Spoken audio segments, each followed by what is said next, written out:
আসার পর গ্রামের কয়েকজন বখাটে এসে রাহুলের গাড়ির সামনে দাঁড়ায় আর ছেলেগুলো বলা শুরু করে।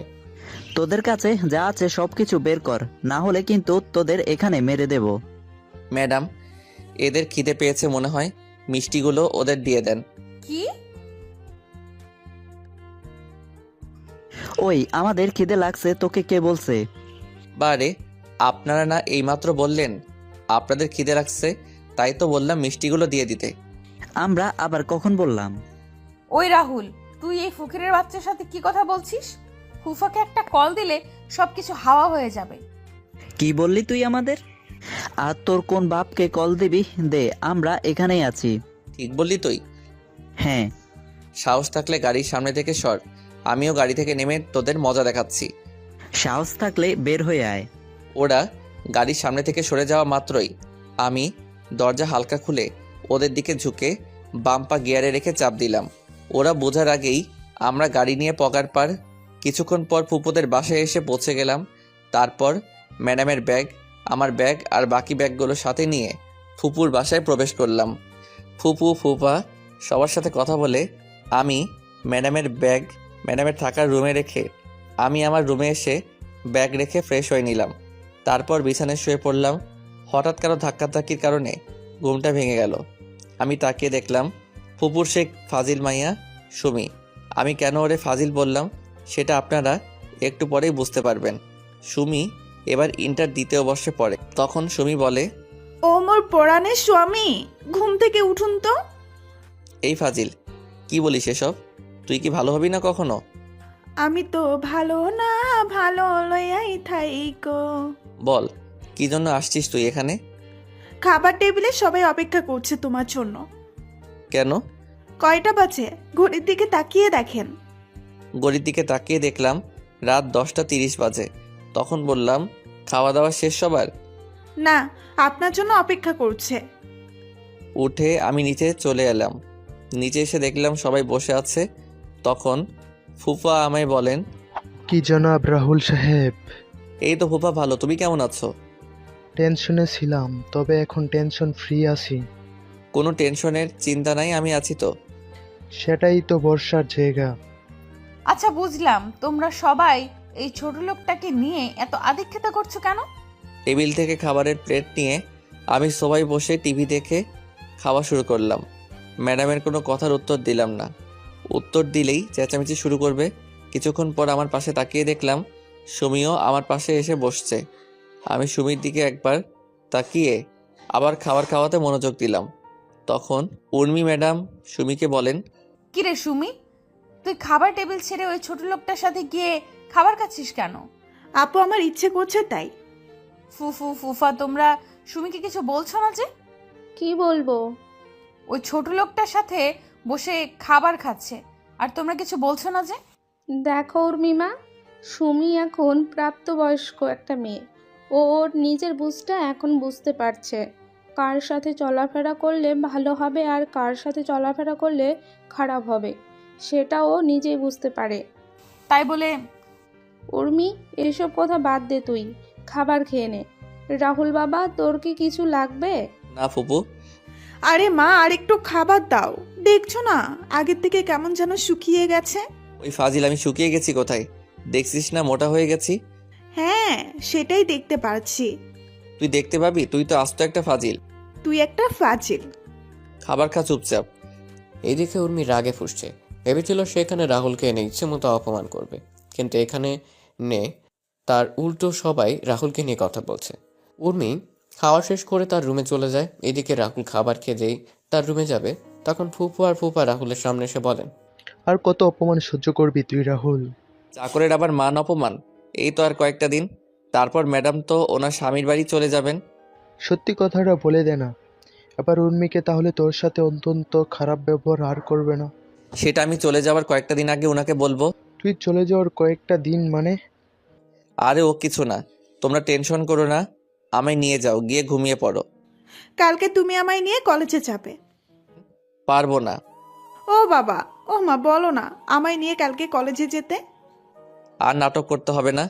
আচ্ছা নিয়ে যাব, কিন্তু কিন্তু কি রে রাহুল? ম্যাডাম। এ নিয়ে চিন্তা করতে হবে না, আমি উর্মিকে বুঝিয়ে বলবো, তাহলে উর্মি বুঝবে। আচ্ছা, গুড নাইট। পরের দিন সকালে রাহুলের ঘুম ভাঙে কারো গরম নিঃশ্বাসে। তখন রাহুল তাকিয়ে দেখে সুমি তার খুব কাছে। এটা দেখে রাহুল এক লাফে বিছানা ছেড়ে মাটিতে গিয়ে পড়ে। তখন সুমি বলে, এটা কি হলো? তুই কি করছিলি এটা? একটু মিষ্টি খাওয়ার জন্য আসছিলাম। মিষ্টি খাবি তো আমার কাছে কি? মা, তুমি তো মিষ্টি বয়, তাই তো তোমার কাছে মিষ্টি খাওয়ার জন্য আসছি। তুই কি রুম থেকে যাবি না আমি চলে যাব? নাটক করে লাভ নেই, তোমরা 1 সপ্তাহ আমাদের এখানে থাকবে। জীবনেও না। বেশি কথা না বলে রেডি হয়ে নাও, একটু পরে কলেজে যেতে হবে। এত সকালে? আমাদের ক্লাস 9টায় শুরু, আর এখন 7:50 বাজে। আচ্ছা তুই যা, আমি নিচে আসছি। আচ্ছা, ওইটা কি তোমার ডান পাশে? কো রাহুল তার ডান পাশে তাকাতেই সুমি রাহুলের বাম গালে একটা চুমু দিয়ে দৌড়ে পালিয়ে যায়। রাহুল কি বলবে বুঝতে পারছে না। তারপর রাহুল ফ্রেশ হওয়ার জন্য বাথরুমে চলে যায়। বাথরুম থেকে ফ্রেশ হয়ে নিচে গিয়ে সকালে নাস্তা করে সুমির জন্য অপেক্ষা করতে থাকে। কিছুক্ষণ পর সুমি চলে আসে। তখন রাহুল আর সুমি বের হয় বাসা থেকে। রাহুল যেই গাড়িতে গিয়ে বসবে তখনই সুমি বলে, ওইদিকে কোথায় যাচ্ছ? কেন গাড়িতে যাবি না? না। তাহলে হেঁটে যাবি কি? না। তাহলে কলেজে যাবি কিসে করে? বাইকে করে যাব? বাইক পাবি কোথায়? আর আমি তো বাইক চালাতে পারি না। মিথ্যা বলবে না, আমি জানি তুমি বাইক চালাতে পারো। আর বাইক গ্যারেজে আছে, নিয়ে আসো গিয়ে। গাড়ি থাকতে বাইক কেন? আমার ইচ্ছে তাই। আমি পারবো না। পারবে না তো তুমি? না। মা বাবা, মা বাবা কোথায় তোমরা? এই চুপ, যাচ্ছি আমি। চাবি কই? বাইকে আছে। তারপর গ্যারেজে গিয়ে দেখতে পেলাম একটা নতুন বাইক, অ্যাপাচি RTR 164V। তারপর বাইক স্টার্ট দিয়ে আমি গেটের সামনে এসে দাঁড়ালাম। সুমি এসে পিছনে বসলো। তখন আমি বললাম, এই নতুন বাইক কার জন্য কিনে আনা হয়েছে? তোমার জন্য। আমার জন্য মানে? যেদিন আমি শুনলাম তুমি আর উর্মি আপু আমাদের বাসায় আসবে আর 1 সপ্তাহ থাকবে, তখনই আমি প্ল্যান করে বাবাকে বলে বাইক কিনে নিয়ে আসলাম। আর তুমি এভাবে আমায় নিয়ে প্রত্যেক দিন কলেজে নিয়ে যাবে। বাহ, ডেকি স্বর্গে গেলেও ধান ভাঙবে। তুমি কি বললে এক্ষুনি?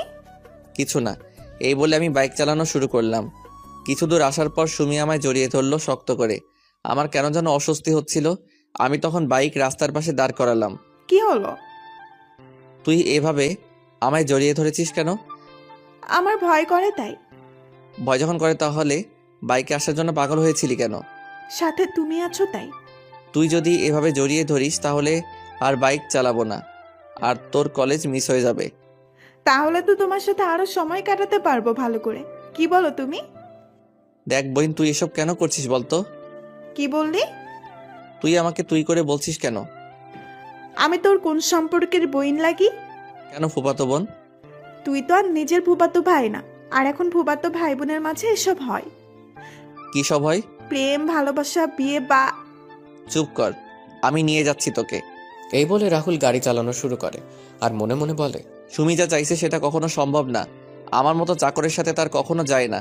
আর তাছাড়া আমার এমন ছন্নছাড়া জীবনের সাথে সুমিকে জড়ানো ঠিক হবে না। যেই পরিবারের সবাই আমায় এত ভালোবাসে তাদের সাথে এমন বেইমানি আমি কখনো করব না। তার চেয়ে বরং সুমিকে বুঝিয়ে বললে সে ঠিকই বুঝবে। রাহুল এসব ভাবতে সুমির কলেজের সামনে এসে পৌঁছে যায়।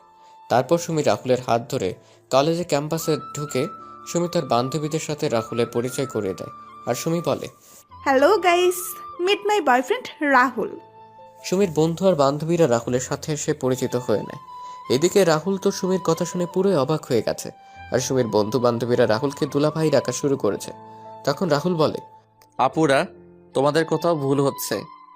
আর সুমি তোমাদের যা বলেছে সেটা মিথ্যা। আমি হচ্ছি তোমাদের মামার বাসার সামান্য একজন চাকর। রাহুলের কথা শুনে সুমির বান্ধবীদের মুখ হা হয়ে গেল। তখন সুমি রাহুলের দিকে একবার রাগী চোখে তাকিয়ে বলে, তুমি মামাদের বাসার চাকর? কে বলেছে? মামারা সবাই তোমায় তাদের ছেলে মনে করে। আর চাকর হয়েছে তো কি হয়েছে? তুমি তো আর চুরি করছো না, তুমি নিজে পরিশ্রম করে টাকা উপার্জন করছো। আর সবচেয়ে বড় কথা হলো কোনো কাজই ছোট নয়। আর রইল চাকর বলে তুমি মনে করছো তোমার পরিবারের সবাই তোমায় আমার থেকে দূরে সরিয়ে দিবে? তুমি যদি এটা ভেবে থাকো তাহলে ভুল ভাবছো। আমার বাবা মা জানে তোমার আর আমার ব্যাপারে। মানে? বাবা আর মা সব জানে। আমি বাবা আর মাকে সবকিছু খুলে বলেছি। সব কিছু জানার পরও ফুপা আর ফুপু কিছু বলেনি? না। কিন্তু সামান্য একজন চাকরের সাথে।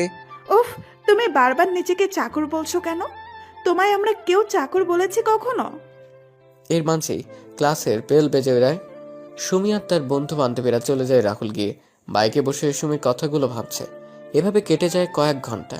সুমি ক্লাস শেষ করে চলে আসে আর রাহুল ভেবেচিন্তে কিছু সিদ্ধান্ত নিয়ে নেয়। তখন রাহুল বাইক স্টার্ট দিল। কিছু দূর আসার পর রাহুল বলে, বলো কি কথা? মনে মনে বললাম, আরে গাধা বলে দে না, আমি যে কথাটা এতদিন ধরে শুনতে চাইছি। রাহুল আরো কিছু কথা বলতে যাবে তার আগেই ফোন বেজে ওঠে। রাহুল ফোন রিসিভ করে কিছু বলতে যাবে তার আগে ওপাশ থেকে যা শুনলো তাতে রাহুলের হাত থেকে ফোন মাটিতে পড়ে গেল। তখন সুমি বলে, কি হলো, বসে পড়লে যে? ম্যাডাম কল দিয়েছিল আর